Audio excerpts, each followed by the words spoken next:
Welcome to the Stairway to Heaven. We're coming to bring insights into the ever-changing high-frequency currents navigating the planet and affecting us all. The source of vital information for the evolving human being. I'm Gwilda Wiyaka. Rivers of Light, the Unified Field. I've always loved the quote from Khalil Gibran, "Humanity is a river of light running from the ex-eternity to eternity." Yet it always leaves me with the question, what exactly is ex-eternity? Ex, by definition, is a word-forming element in English meaning out of, but it can also mean deprived of or without, or the Latin meanings out of, from within. What was Mr. Gibran indicating by his statement? If we go with the out of or from within definition, the river of light comes from within humanity and flows outward into eternity. If we go with the opposite meaning, deprived of or from without, it would indicate that the river comes from eternity flowing into humanity. To explore this paradox, let's look at the way light or frequency as it impacts humanity.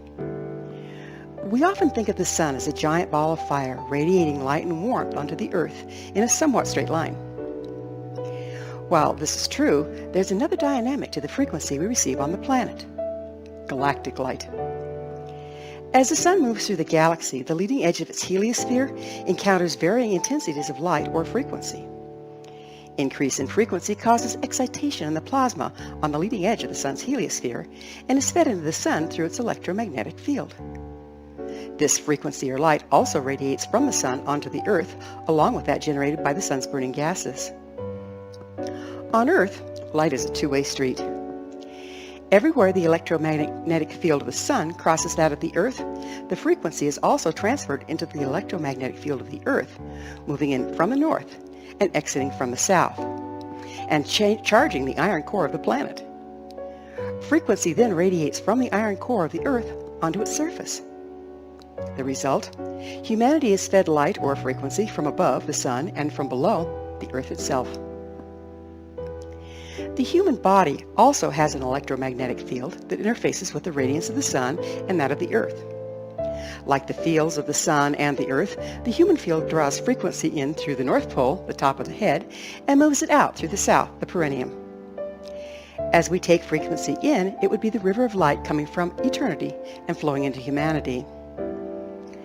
The light or frequency we take in, combined with that which we generate, is also radiated outwards environment through the chakra system to our electromagnetic field.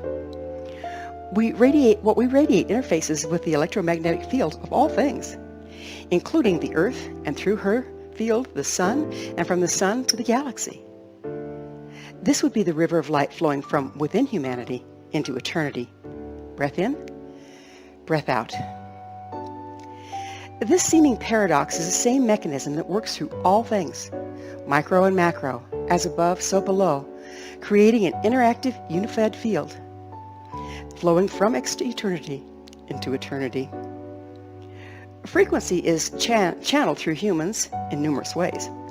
Light comes in through the pineal gland, our eyes, our skin, to name a few. Is channeled through our puronic tube, meridians, and the crystalline forms found in our fascia and blood. It's also carried by the crystalline formations in the water of our body. Light is prismed into various bandwidths by our chakra system and channeled back into the world through our electromagnetic field. As we enter the Aquarian age, the sun is encountering an area of the galaxy that's containing much more luminosity.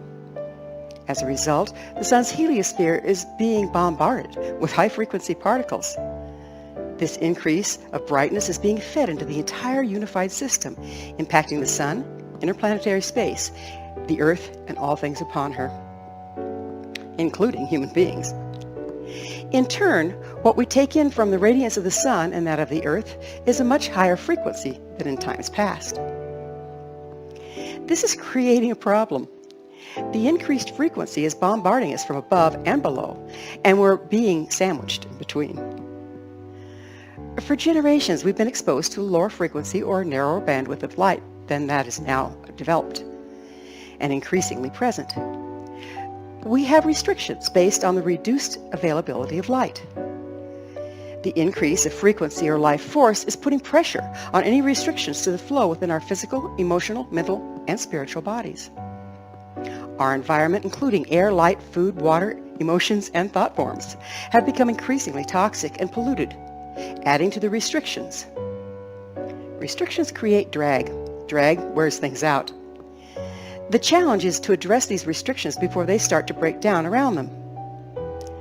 Now let's look at the light or frequency as it moves from us and impacts a unified field.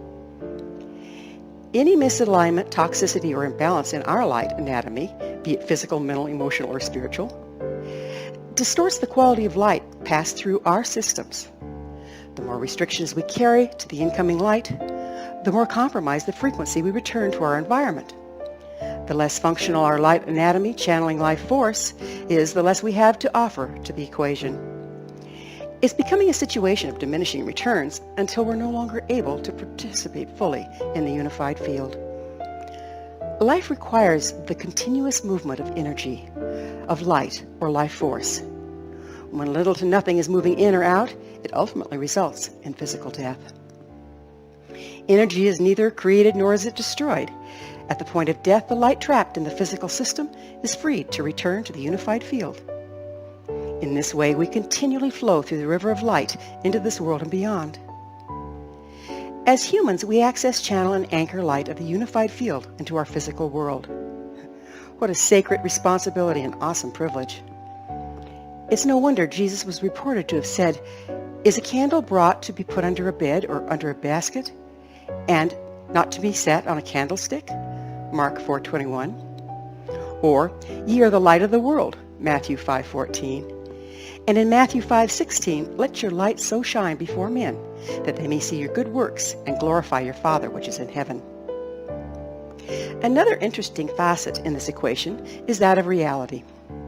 Reality as we perceive it is dictated by several factors: mindset, belief systems, and agreement and frequency. Everything expresses according to frequency. Albert Einstein said, "Match the frequency of the reality you want, and you can't help but get that reality." If this is true, our very reality is restricted or enhanced by the availability of frequency. Mindset and belief systems restrict the ambient frequency expressed to that which is in alignment with their premise. Agreement between individuals amplifies a set of frequencies dictated by the mindset and belief system of the group. This is the principle behind cult mentality and many other divergent realities. We can view frequency as a palette of paint, with humanity as the painters and the canvas is perceived reality. The ambient frequency dictates the number and shades of colors available on the palette. The mindset and belief systems of humanity involved dictate what colors are used on the canvas to paint the picture of reality. As the ambient frequency on the planet rises due to our sun's relative positioning in the galaxy, many more colors and shades are being added to the palette. If, however, we do not clear our restrictions in the form of mindsets, belief systems, we'll continue to use the same old limited selection, recreating the same old perceived reality, regardless of the other options at hand. When we release our old mindsets and belief systems as individuals, we have access to new information and options, enabling us to evolve our reality.